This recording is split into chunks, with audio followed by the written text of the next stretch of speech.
Hello, BookTube, and welcome back to Book Trek, the Summer of Trek. This is an event that was created by our dauntless captain, Vin, at Revenant Reads a couple of years ago, where we read Star Trek. And in this case, the Summer of Trek, we're reading Star Trek all summer long, and boy, has the summer gone quickly. We have a couple of days left of Book Trek, and then it's September, and Book Trek is retired for another year. I've been having a blast. I love reading Star Trek and reading about it. I've been doing it forever. And I was wondering what to do in the last couple of days of Book Trek, and I thought, well, this is a Monday. It's my last chance to do a Book Trek tag before we retire the event until next year. So I got out the trusty iPad, and I made a Book Trek tag that my fellow compatriots can do. Other Star Trek fans can feel free to do it. This is the Star Trek Voyager tag, which is about a Star Trek franchise that premiered aeons ago, decades ago, in which a Starfleet vessel, the USS Voyager, it enters a weird artificial singularity and is hurled 70,000 light years across the galaxy. They're hurled into the Delta Quadrant. And they find themselves in the Delta Quadrant, and Janeway, according to her ethics, has no choice but to destroy their door back home. It's doing harm to a native people, to a planet in the Delta Quadrant. She has no choice but to destroy it. Which means she has stranded her crew 70,000 light years from home. If they point their nose straight at the Federation and travel at maximum warp, most of the people on board Voyager will still be dead of old age before they get back. And that's presuming they encounter no difficulties, no unnavigable sections, no enemies, which of course Voyager does encounter. They do set their course for home, but it's going to be a long time. In the opening episode, Captain Janeway sort of hopelessly, defiantly says, well, we'll look for other ways. We'll look for ways to shorten our home. Our trip home, other technology, somehow, some other wormhole, something to do it. And so the gamble, the sort of ideological, the setup gamble that Voyager takes is not the gamble of Deep Space Nine. The gamble of Deep Space Nine was, well, what if we get rid of a ship and just center this activity on a stationary object, a space station? The gamble of Voyager is, well, what if we have a ship, but we get rid of the support structure? So no Starfleet coming at your beck and call. No subspace communications with star bases anywhere near you. No, nothing like that. You're on your own, presumably surrounded by enemies. It'll be a premise that's a little bit familiar to original fans of the show, because in the original series, the Enterprise is very much a frontier vessel. Kirk's Enterprise is very often weeks away from any kind of help or even guidance. But in Voyager, it's absolutely official. In Voyager, there is nothing else. And it's wonderful. They got a great cast together. They assemble a really inventively varied cast. There's a Vulcan, our first Vulcan main character since the original series, he's not half Vulcan, he's not struggling with his human emotions, and he's not young. He's 100 years old, at least. The Doctor, there's always a Doctor in Star Trek, and the Doctor in Voyager, when Voyager is flung across the galaxy, the Doctor is killed. And there is no backup. There's almost no medical staff, so they have to activate the emergency medical hologram, which is not a person at all. It's just a medical program that operates in sickbay. And that hologram becomes a main character in the show going forward for the rest of the 7th season that the show was on. The minute Voyager gets to the Delta Quadrant, they find denizens of the Delta Quadrant to be allies on board. Also, Voyager is hunting the terrorist group in the Alpha Quadrant. They're hunting the Maquis, the terrorist group, the Maquis. And a Maquis crew is brought along with them to the Delta Quadrant and has to assimilate with the Starfleet crew.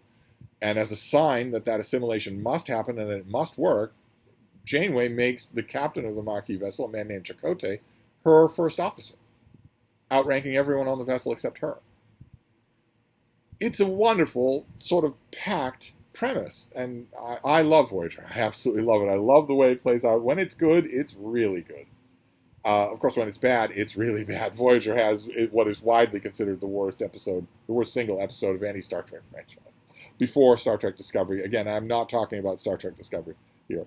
So we're going to do the Star Trek Voyager tag. If you feel like doing this for Tag Tuesday, you go right ahead. So question number, I guess I numbered these 10 to 1. I don't know why I did that.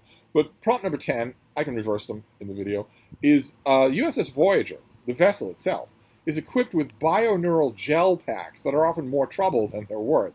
It's kind of a way to make it a quasi-organic being. And my question is, do you suffer from any kind of allergies? Because the gel packs do end up being a lot of trouble. They don't seem to make a whole lot of sense. I don't think they were well thought out. Nothing much is made of them in the course of the show. And at one point in an episode, they essentially get allergic. They essentially get allergies. And I'm wondering if you do. And I myself I spent a huge part of my life having no allergy reactions to anything. No seasonal allergies, nothing else. And then a couple of years ago, on BookTube, I had really bad allergic reactions in summer to something or other I did. Horrible. So I had to take days off, not just from making videos, but from doing anything. Just sitting there as a red-eyed, blubbering mass of protoplasm. And whatever that was, it has gone away. I don't experience them. I haven't for a couple of years now. But I want to know about you. Probably some of you get them really bad seasonal allergies. Tell me all about them. Put your head on my shoulder. Tell me all about them. Then the next prompt here is Captain Janeway is a terrific starship captain. And she is. Who sometimes doesn't know when to back off. At one point in one great episode, Chakotay actually tells her, I know you, Catherine. Sometimes you just don't know when to back off. And my question is, do you share this trait? Can you ever lose focus and need to be pulled away from something? And I definitely can. I definitely can. I have that kind of a mind. It's not always aggrieved. The things that tend to make Catherine Janeway focus well beyond what's healthy for her are when she's angry. When she feels that someone has let down an ethic or a belief that she really believes in. Catherine Janeway is high on the list of Starfleet captains. Catherine Janeway is high on the list of Starfleet captains that you really don't want mad at you. Some of them not so much, but she's high on that list. And I am that same way. It's not usually with anger. It's usually with just concentration on some task where I really need just to snap myself away from it. Fortunately, my whole life, I've had dogs right there who are perfect at doing that. They don't ever get that way, not the way humans do. And they're always there. They're always ready for a break in the routine and do something fun. But I want to know about you. Are you obsessive? Do people ever need to tell you, hey, could you just stop? I'd love to hear about it. The next prompt is First Officer Chakotay, the person I mentioned, returns to Starfleet from the terrorist Maquis. How readily would the friends of your youth recognize you today?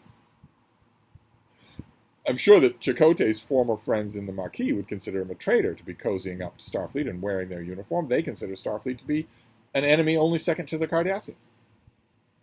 Chakotay sees his way clear, and at a couple of points in the show, he actually makes that pretty clear to his former Maquis cellmates. But I'm wondering about you. Have you matured or changed to the point where the people you used to run with, your old crew, would not recognize you? Or maybe consider you a little bit of a letdown? You've changed, man. You used to be about the music. Love to know. Feel free to tell me. Let's see. The next prompt is Lieutenant Tuvok. Lieutenant Tuvok's precise age is a source of speculation on Voyager. At the beginning of one terrific episode, Paris and Kim are trying to figure out how old Tuvok is. The problem being that Tuvok has had 2 Starfleet careers. He was in Starfleet at the time of Kirk and Spock and Sulu, and then he left, and then he came back a long time later for another Starfleet career.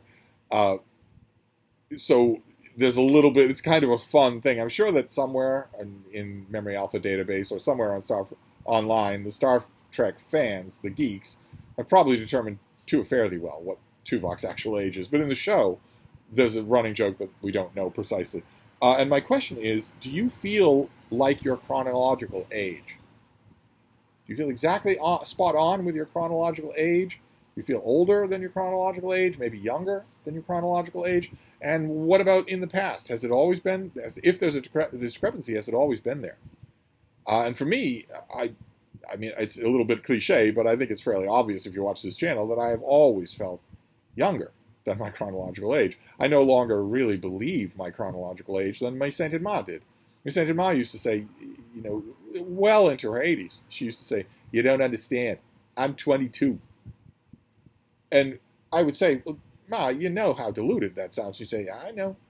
And I at the time, I was 22 and I didn't believe it. And now I know exactly what she means. Now I know exactly what she means, what she meant by that. That discrepancy is absolutely real. If you keep your brain elastic and alive and inquisitive and fun, then yeah, you're going to feel a discrepancy. It's going to get a little worse every time your body reminds you of it. So I'd love to know about you, though. Are you, for instance, a very young person who's often felt very old? I get that a lot. I find a lot of young people like that. Then let's see. The next prompt is Chief Engineer B'elanna Torres. Wonderful character, really well done. She is half Klingon and half human. And her human half is wimp. She's half Klingon and half wimp. And what I want to know is, does your nature contain any radically different elements that you somehow keep aligned? It's not like B'elanna Torres is half Klingon and half, another group, another house of Klingon. She's half Klingon and half human, and she's not even half Klingon and half linebacker. Her father was a kind of a wishy-washy wimp. She has to keep those two elements of her personality in check, aligned with each other, except for one great episode in Voyager where they are actually genetically recombined separately. So we meet the human B'elanna Torres and the Klingon B'elanna Torres, but not the one who is half of both. And for me, I think I've already hinted at it, right? I was raised and socialized by a species that isn't human. And that is automatically a split in my if you want to call it, the natures that are inside me. That's a split right inside me all the time. I don't consider it a hard split because dogs are ubiquitous here in the neighborhood. They're ubiquitous in human society, and they always have been. There's always a way for me to walk on the dog side for a while, for however long I need to. But what about you? Are you, for instance, a very peaceful person who has violent tendencies inside you that you have to keep in check? Are you a moral, an upright or virtuous person, but you sometimes feel pulls, that horrible little voice inside you saying, well, you could get away with X, Y, or Z. Love to hear about it. Very nosy questions, of course, from me. Then let's see. The next prompt is Tom Paris, who was a renegade. Janeway, when she's interviewing him for the job on board her ship, visits him in a penal colony. Voyager is his second chance, even though he is from Starfleet royalty. His father is an high-placed admiral. He is Voyager's dauntless pilot, and a few different times in the course of the 7 seasons of Voyager, we see that he's really good at it. He's a really good pilot. And the question is, what's the largest mechanical object that you have ever piloted yourself or driven yourself? For instance, have you ever driven a long truck, a big 20-foot truck? Have you ever driven a bus? Are you qualified to drive a bus? For me, it wouldn't be a land vehicle. I've never learned how to drive land vehicles, but I did for a long time. I guess you could say captain. A 30-foot ketch that was all mine. It was a handful, especially in rough weather. I was the captain. My crew were all beagles, so it feels a little odd to call myself that. But nevertheless, when I was coming into harbor, when I was dealing with people, when I was talking with officials, I was definitely the captain of that vessel, called the CAM, C-H-A-M. I love that. I love that craft. It was a little bit ramshackle, but I loved it. And that 30-foot, I'm guessing that's the longest craft I've ever been in command of. But I'd love to know about you. When I was bankrolling much larger vessels on the open ocean, I was not the captain. I was not in charge. I was the money, but I wasn't in charge. Very pointedly so. So on my own, that would be sailing on my own, and I think that's the biggest that I ever got. Then the next prompt is Neelix, who is one of those Delta Quadrant inhabitants that Voyager encounters the minute they get there. And he decides to just glom onto the ship. He decides to become an informal member of the crew. And he is the Voyager's cook, and he's their morale officer. And he's widely hated. He's one of the most hated characters in Star Trek. I've never understood why that is, but he is I'd say second only to Wesley Crusher among characters that fans hate.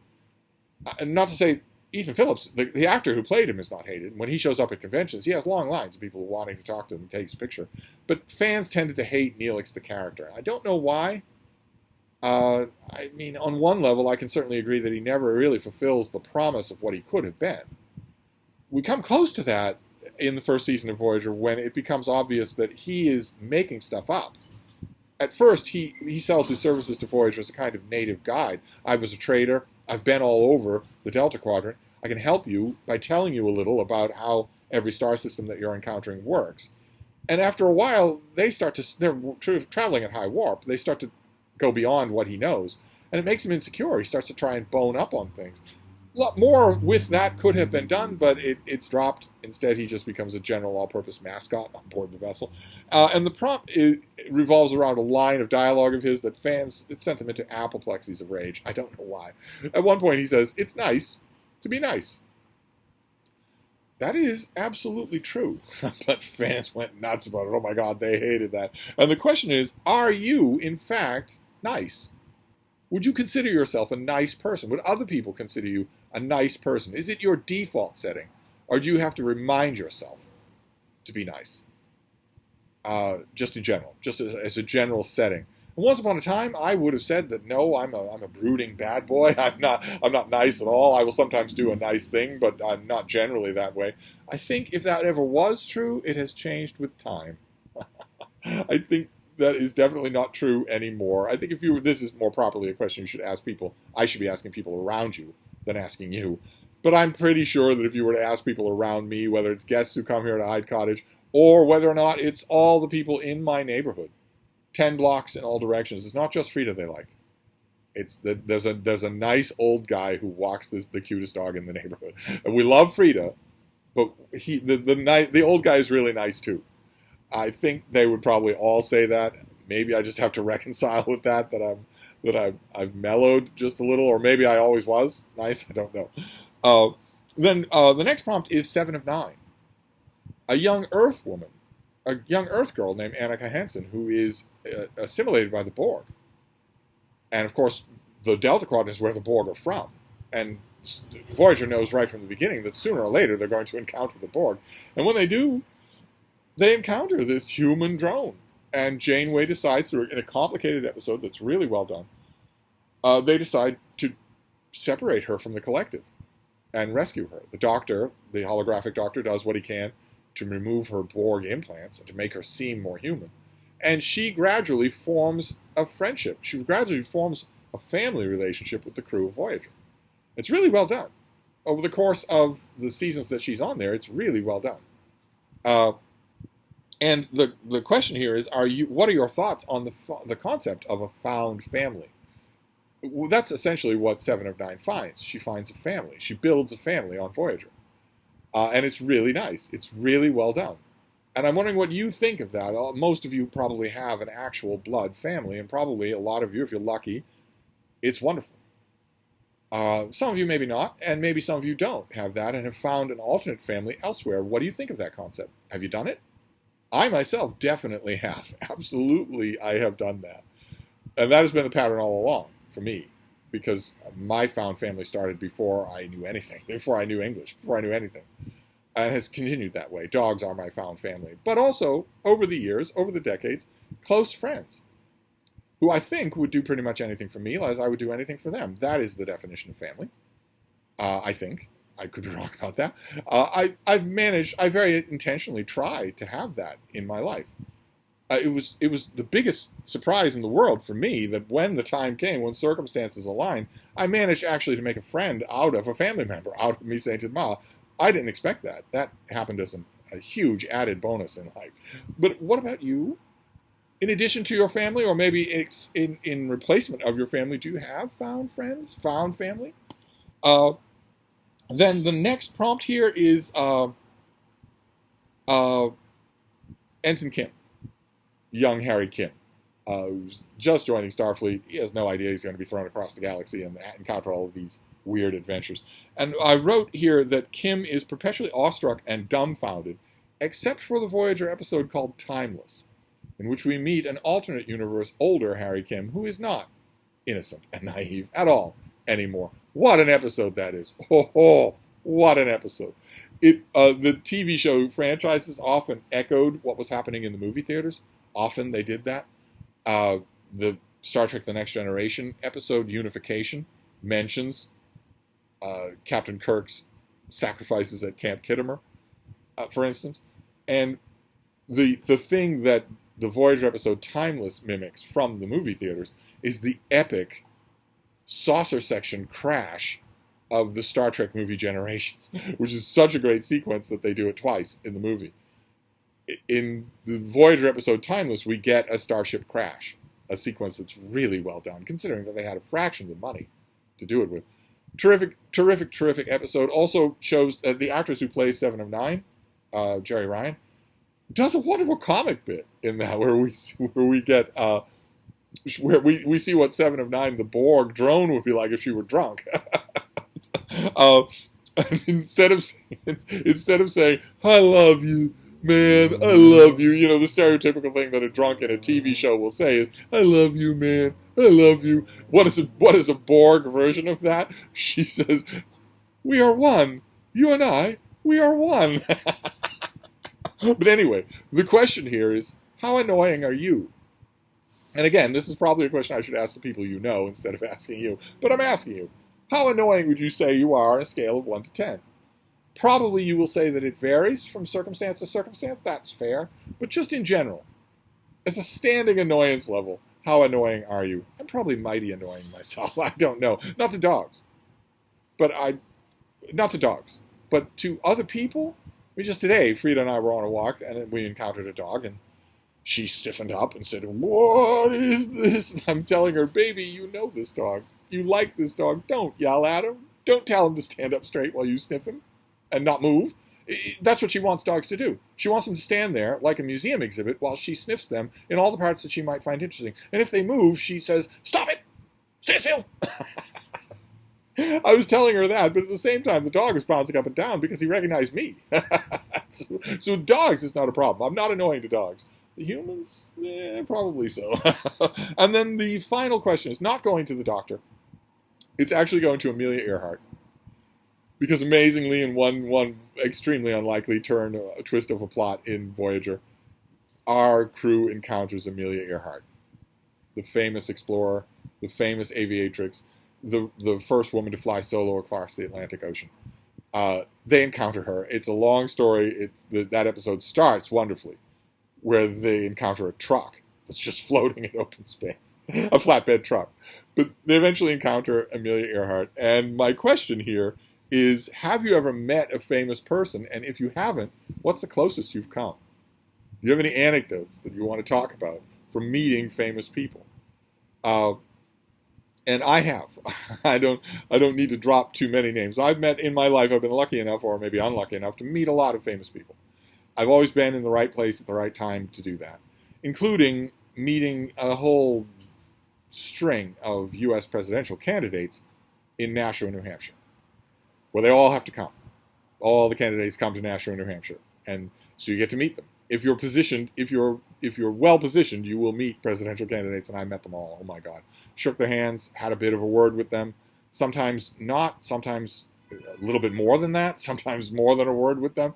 Also, I've been a reporter. I've been with press from time to time. You meet famous people that way as well. So I have, yes. But I'm wondering about you. What famous people have you met? Have you come close? I'd love to know that. Also, if you're friends with anyone famous, you don't have to drop their name and compromise things, but feel free to let me know. But anyway, that's the end of the Star Trek Voyager tag. Very nosy tag. To partially close out Book Trek, I'll try to get one more video in for Book Trek 2023 because it's been so much fun. But if not, this will be the wrap-up. So I will close this for now, and I will see you soon. Thank you, BookTube.